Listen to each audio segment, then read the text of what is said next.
പിന്നെ ഇനി അടുത്തത്, ഇദാ സുഇൽത നിന്നോട് ചോദിക്കപ്പെട്ടാൽ, കം അദദുൽ മദ്ഹബ് എത്ര വഴിയുണ്ട് നിങ്ങൾക്ക് മുത്തുനബിയുടെ സമുദായത്തിൽ സ്വീകരിക്കപ്പെട്ട എത്ര ഇമാമിങ്ങളുടെ മാർഗമുണ്ട് മൊത്തത്തിൽ എന്ന് ചോദിക്കപ്പെട്ടാൽ, വഴി എത്രയാണ്, എത്ര മദ്ഹബുണ്ട് എന്ന് നിന്നോട് ചോദിച്ചാൽ, കുൽത്താനി പറയണം, അർബഅത്തു മദാഹിബ 4 മദ്ഹബാണ് അംഗീകരിക്കപ്പെട്ടതായിട്ട് ലോകത്ത് മുഴുവൻ പണ്ഡിതന്മാരും അംഗീകരിച്ചു പോന്നതായിട്ടെന്ന് ഉള്ളത് 4 മദ്ഹബാണ്. മറ്റുള്ള കുറേ മദ്ഹബ് ഉണ്ടായിരുന്നു, പക്ഷെ അതൊന്നും പിന്നെ കാലാന്തരപ്പെട്ടു പോയി, അതൊക്കെ കാലഹരണപ്പെട്ടു പോയി. പിന്നെ ഈ 4 മദ്ഹബ് എല്ലാം ഉൾക്കൊണ്ടിട്ടുണ്ട് എന്ന് പണ്ഡിതന്മാരൊക്കെ സമ്മതിച്ച 4 മദ്ഹബ് അതേതാണ്? അൽ അവ്വലു ഒന്നാമത്തത് മദ്ഹബുൽ ഇമാമുൽ അഅ്ലം അബീ ഹനീഫത്തുൽ കൂഫി റളിയല്ലാഹു അൻഹു. ഒന്നാമത്തെ മദ്ഹബ് ഇമാമുൽ അഅ്ലം, വലിയ മഹത്തായ ഇമാമായ അബീ ഹനീഫ അൽ കൂഫി, കൂഫക്കാരനായ അബൂ ഹനീഫ ഇമാമിൻ്റെ മദ്ഹബാണ് ഒന്ന്. അവസാനി രണ്ടാമത്തത് മദ്ഹബുൽ ഇമാം ഷാഫി, നമ്മൾ നിലകൊള്ളുന്ന ഷാഫി മദ്ഹബുമാണ്.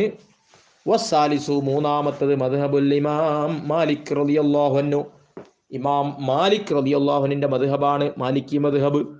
നാലാമത്തത് മദ്ഹബുൽ ഇമാം അഹ്മദ് ബിൻ ഹംബൽ, ഇമാം അഹ്മദ് ബിൻ ഹംബൽ റളിയല്ലാഹു അൻഹുവിൻ്റെ മദ്ഹബാണ്. റിദ്വാനുല്ലാഹി തആല അൻഹും അജ്മഈൻ, അല്ലാഹു അവരെ തൊട്ടെല്ലാം തൃപ്തിപ്പെടട്ടെ. ഇനി അടുത്തൊരു ചോദ്യം എന്നോട് ചോദിക്കുകയാണ്, ഇദാ സുഇൽത നിന്നോട് ചോദിക്കപ്പെട്ടാൽ, മതാ കുന്ത മുസ്ലിമാ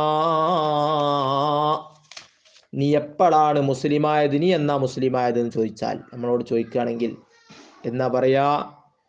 മുസ്ലിം കുടുംബത്തിൽ പിറന്നവരായതുകൊണ്ട് നമുക്ക് പറയാം. എന്നാ പറയാ?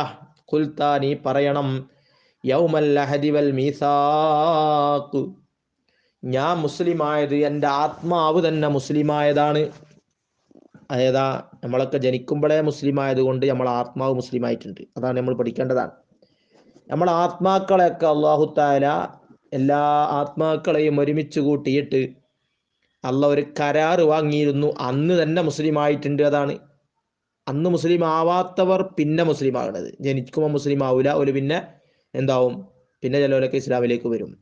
അപ്പം അന്ന് നമ്മൾ എന്ന് തന്നെ മുസ്ലിം ആയിട്ടുണ്ട്, നമ്മൾ മുസ്ലിമായി ജനിച്ചവരാണല്ലോ. അപ്പം പറയാം, യൗമൽ അഹദി കരാറിൻ്റെ ദിവസം തന്നെ മുസ്ലിം ആയിട്ടുണ്ട്. അല്ലാഹ് കരാറ് വാങ്ങി, അൽ മീസാഖ് ഉടമ്പടി വാങ്ങി, കരാർ ഉടമ്പടിയൊക്കെ നമ്മോട് വാങ്ങി. ഏതാണ് ആ ദിവസം? വഹുവ യൗമുൻ ഖലഖല്ലാഹു തആല ഫീ അർവാഹ ഇബാദിഹി, അതൊരു ദിവസമാണ്. ഖലഖല്ലാഹു തആല, അള്ളാഹു അന്ന് പടച്ചു, ഫീഹി ആ ദിവസത്തിൽ, അർവാഹ ഇബാദി അള്ളാഹുവിൻ്റെ അടിമകളുടെ ആത്മാക്കളൊക്കെ പടച്ച്, എന്നിട്ട് വഹല്ലറഹും അവരൊക്കെ ഹാജരാക്കി, എന്നിട്ട് വസഅലഹും അവരോട് ചോദിച്ചു. അള്ളാഹു അന്ന് ഖുർആനിലുണ്ടത്, അലസ്തു ബി റബ്ബിക്കും, ഞാൻ നിങ്ങളെ റബ്ബല്ലയോ എന്ന് ചോദിച്ചു. ഖാലു, അന്ന് ആത്മാവുകളൊക്കെ പറഞ്ഞിട്ടുണ്ട് ബലാദേ. അപ്പോൾ ഞാൻ നേരത്തെ പറഞ്ഞൊരു ചെറിയ നേരത്തെ പറഞ്ഞല്ലോ, നമ്മൾ മറ്റുള്ളവര് ആത്മാക്കളും എല്ലാവരും ആത്മാക്കളും അന്ന് സമ്മതിച്ചിരുന്നു എന്നാണ്. പിന്നെ എന്തായതാണ്, ചിലരൊക്കെ പിന്നെ ആത്മാവുകൾ പിന്നെ പയച്ചു പോയിട്ടുണ്ട്. അതാണ് കാഫിരിങ്ങളുടെ ആത്മാവൊക്കെ പിന്നെ പോയതാണ്. അന്ന് എന്തായിട്ടുണ്ട്, അന്ന് അംഗീകരിച്ചുകൊണ്ട് വൈപ്പെട്ടുകൊണ്ട് നല്ല സ്വയഷ്ടപ്രകാരം പറഞ്ഞ ആത്മാക്കളാണ് നമ്മളെ മുസ്ലിമീങ്ങളായ നമ്മുടെയൊക്കെ ആത്മാക്കൾ. പക്ഷെ അന്ന് നിർബന്ധിത രൂപത്തിൽ അന്ന് പറഞ്ഞിട്ടുണ്ട് ഒരേ ആത്മാക്കൾ, അവരാണ് ഈ കാഫിരിങ്ങളുടെ ആത്മാക്കളായി പോവുക. ഏതായാലും നമ്മളൊക്കെ അന്ന് തന്നെ മുസ്ലിമായിട്ടുണ്ട്. അതാണ് മറുപടി കൊടുക്കേണ്ടത്. അന്ന് തന്നെ നമ്മളെ സമ്മതിച്ച് അള്ളാഹുവാണ് റബ്ബെന്ന് സമ്മതിച്ച് വന്നവരാണ് എന്നും.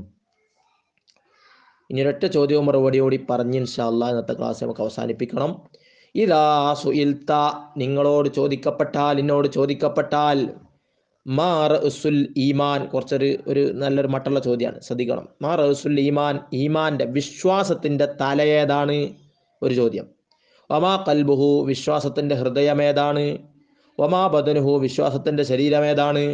വമാ നൂറുഹു, വിശ്വാസത്തിൻ്റെ പ്രകാശം എന്താണ്? വമാ ദുൽമത്തുഹു, വിശ്വാസത്തിൻ്റെ ഇരുട്ടെന്താണ്? വമാ ഹലാവത്തുഹു, വിശ്വാസത്തിൻ്റെ മാധുരം എന്താണ്? വമാ നമാഉഹു, വിശ്വാസത്തിൻ്റെ വളർമ്മ, അത് വളരൽ എങ്ങനെയാണ്? വമാ ഹുക്മുഹു, വിശ്വാസത്തിൻ്റെ വിധി എന്താണ്? വമാ ശരീഅത്തുഹു, വിശ്വാസത്തിൻ്റെ നിയമം എന്താണ്? വമാ ഹബ്ബുഹു, വിശ്വാസത്തിൻ്റെ ധാന്യമേതാണ്? വമാ സമറത്തുഹു, വിശ്വാസത്തിൻ്റെ ഫലം എന്താണ്? വമാ വറക്കുഹു, വിശ്വാസത്തിൻ്റെ ഇല ഏതാണ്? വമാ ഖിശ്റുഹു, വിശ്വാസത്തിൻ്റെ തൊലി ഏതാണ്? വമാ മുഖുഹു, വിശ്വാസത്തിൻ്റെ നെണു, മുഖ് മജ്ജ എന്നൊക്കെ പറഞ്ഞ ഏതാണ്? അമാ ഇർക്കുഹു വിശ്വാസത്തിൻ്റെ വിയർപ്പേതാണ്? അമാ ബൈത്തുഹു വിശ്വാസത്തിൻ്റെ വീട് എവിടെയാണ്? അമാ വഖഫുഹു വിശ്വാസം എവിടെയാണ് നിൽക്കുക? വഖഫ് അതിൻ്റെ പ്രധാന നിൽക്കുന്ന സ്ഥലം അതെവിടെയാണ്? ഇതിനൊക്കെ പാടെ മറുപടി കൊടുക്കണ്ടേ? കൊടുക്കണം. കൊടുത്തോ? കുൽത്താനി പറഞ്ഞോ? ആദ്യം ചോദിച്ച് തലയല്ലേ? റഅ്സുഹു വിശ്വാസത്തിൻ്റെ തല അൽ കലിമത്തു ത്വയ്യിബ നല്ല വാക്ക് പറയലാണ്. ആ വിശ്വാസത്തിൽ നിന്ന് വിശ്വാസിയിൽ നിന്ന് എപ്പോഴും നല്ല വാക്കേ ഉണ്ടാവുള്ളൂ. ഒരു പൂർണ്ണ വിശ്വാസത്തിൽ നിന്ന് എപ്പോഴും നല്ല വാക്കുണ്ടാവും. അപ്പോൾ നല്ല വാക്ക് വരാത്ത ആളുകൾ, ചീത്ത വാക്കുകൾ തന്നെ പറയുന്ന ആളുകളുണ്ട്. ഓലെ വിശ്വാസം ഒരുപാട് കുറവുണ്ടെന്ന് മനസ്സിലാക്കുക. ഏതാണ് ഈ നല്ല വാക്ക്? ഏറ്റവും നല്ല വാക്ക് ഏതാണ്? മുമ്പ് തന്നെ പറഞ്ഞത് ഏറ്റവും നല്ല വാക്ക് നല്ല വാക്കാണെന്നല്ലോ. അതിൽ നമ്മൾ മനസ്സിലാക്കണം, ഏറ്റവും നല്ല വാക്ക് ഏതാണ്? വഹിയ ലാ ഇലാഹ ഇല്ലല്ലാഹ് മുഹമ്മദുർ റസൂലുള്ളാഹ്. ലാ ഇലാഹ ഇല്ലല്ലാഹ് മുഹമ്മദുർ റസൂലുള്ളാഹ്, അതാണ് ഇവിടെ ഉദ്ദേശിക്കുന്ന നല്ല വാക്ക്. പിന്നെ വിശ്വാസിയിൽ നിന്ന് എപ്പോഴും നല്ലതേ വരുള്ളൂ, അത് വേറെ വിഷയം. ലാ ഇലാഹ ഇല്ലല്ലാഹ് മുഹമ്മദുർ റസൂലുള്ളാഹ് എന്ന വാക്കാണ് എന്ത്? വിശ്വാസത്തിൻ്റെ തലയായിട്ട് നിൽക്കുന്ന നല്ല വാക്ക്, ഏറ്റവും നല്ല ടോപ്പ് വാക്ക് അതാണ്. ഖൽബുഹു വിശ്വാസത്തിൻ്റെ ഹൃദയം തിലാവത്തുൽ ഖുർആൻ ഖുർആനോത്താണ്.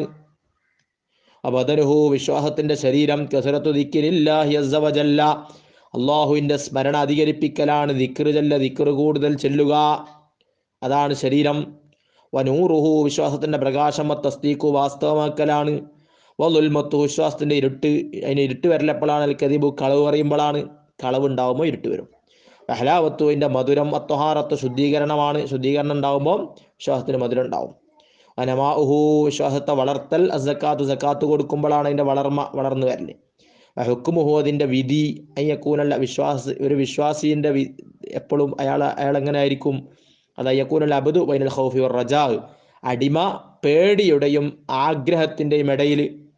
സ്വർഗത്തിൽ ആഗ്രഹം, അള്ളാഹിൻ്റെ റഹ്മത്തിൽ ആഗ്രഹം, അള്ളാഹിൻ്റെ ശിക്ഷയിൽ പേടി, ഇതിൻ്റെ ഇടയിലാവുക എന്നുള്ളതാണ്. ശരീഅത്തു അപ്പോൾ അതിൻ്റെ നിയമങ്ങൾ എന്താ വരിക? ശരീഅത്തായിട്ട് ഈ വിശ്വാസത്തിൻ്റെ ശരീഅത്ത് എന്തൊക്കെയാണ്? അത് തഹ്ലീലുൽ ഹലാലി ഹലാലിനെ ഹലാലാക്കുക, തഹരീമുൽ ഹറാമി ഹറാമിനെ ഹറാമാക്കലും. ഹബ്ബു അതിൻ്റെ ധാന്യം, അല്ലിൽമു അറിവാണ് ധാന്യമായിട്ട് നിൽക്കുന്നത്. സമറത്തുഹു വിശ്വാസത്തിൻ്റെ ഫലം അസ്സൗമു നോമ്പുണ്ടാകുക. വറഖു അതിൻ്റെ ഇലയായിട്ട് നിൽക്കുന്നത് തഖ്വയാണ്, സൂക്ഷ്മത, അള്ളാഹുവിനെ പേടി ജീവിക്കുക, അള്ളാഹുവിനെ സൂക്ഷിച്ച് ജീവിക്കുക, അള്ളാഹു പറഞ്ഞത് അംഗീകരിക്കുക, ഒഴിവാക്കാൻ പറഞ്ഞത് ഒഴിവാക്കുക. വഖിഷുറുഹു അതിൻ്റെ തൊലിയായിട്ട് നിൽക്കേണ്ടത് പുറത്തിങ്ങനെ തൊലിയായിട്ട് വിശ്വാസത്തിൻ്റെ തൊലി അൽ ഹയാഉ ലജ്ജയാണ്. മുഖുഹു അതിൻ്റെ മജ്ജ, വിശ്വാസത്തിൻ്റെ മജ്ജ അത് അദ്ദുആഉ പ്രാർത്ഥനയാണ്. പ്രധാന ഘടകം പ്രാർത്ഥനയാണ്, അള്ളാഹുവിനോട് ദുആ ചെയ്യൽ. വയർക്കുഹു അതിൻ്റെ വിയർപ്പ് ഇഖ്ലാസ് അത് ആത്മാർത്ഥതയാണ്. ആത്മാർത്ഥത ഇറക്ക് നരമ്പ്, വിയർപ്പല്ല അറക്കാണ് വിയർപ്പ്. ഇറക്ക് പറയുമ്പോൾ നരമ്പായിട്ട് വരും, നരമ്പുകൾ. നരമ്പ് ഇഖ്ലാസ് ആത്മാർത്ഥതയാണ് കേട്ടോ. നേരത്തെ നമ്മൾ പറഞ്ഞ ഇത് വന്ന ഇറക്ക് പറഞ്ഞ വിയർപ്പല്ല, നരമ്പുകൾ. ബൈത്തുഹു അതിൻ്റെ നരമ്പ് തന്നെ ഒരു പ്രധാന വിഷയമാണ്. നരമ്പുണ്ടെങ്കിലല്ലേ എല്ലാം നിലക്കുള്ളൂ. ഇഖ്ലാസ് ഉണ്ടെങ്കിൽ അതൊക്കെ മൊത്തത്തിൽ ഈ വിശ്വാസം ശരിക്ക് റെഡിയാവുള്ളൂ. അതുകൊണ്ടാണ് ബൈത്തുഹു വീട്, വിശ്വാസത്തിൻ്റെ വീട് ഖൽബുൽ മുഅ്മിനി അത് വിശ്വാസിയുടെ ഹൃദയമാണ്. വഖഫുഹു അതിൻ്റെ വഖഫ് അതിൻ്റെ പ്രധാന സ്ഥലം, വഖഫ് നിൽക്കൽ അത് സ്വലാത്തു നാഫില സുന്നത്തുസ്കാരമാണ്. സുന്നത്തുസ്കാരം അതൊരു പ്രധാന വിശ്വാസത്തിൻ്റെ പ്രധാനമായിട്ട് വിശ്വാസം നിൽക്കുന്ന ഒരു ഭാഗമാണ്, ഒരു കേന്ദ്രമാണ് സുന്നത്തുസ്കാരങ്ങൾ. ഇൻഷാ അല്ലാഹ് അവിടെ നിന്നോട്ടെ. ഇതിലൊക്കെ പറഞ്ഞതിൽ എന്തെങ്കിലുമൊക്കെ ഉണ്ടെങ്കിൽ സംശയങ്ങൾ ഉണ്ടെങ്കിൽ പറഞ്ഞു കൊടുത്ത് വെച്ചുകൊടുത്തൊക്കെ ഇൻഷാ അല്ലാഹ് ഇടപെടുക. എല്ലാവരും അള്ളാഹു തൗഫീഖ് ചെയ്യട്ടെ ഇൻഷാ അല്ലാഹ്. അള്ളാഹു നമുക്ക് ഖബൂലാക്കട്ടെ. ആമീൻ. അസ്സലാമു അലൈക്കും വറഹ്മത്തുള്ളാഹി.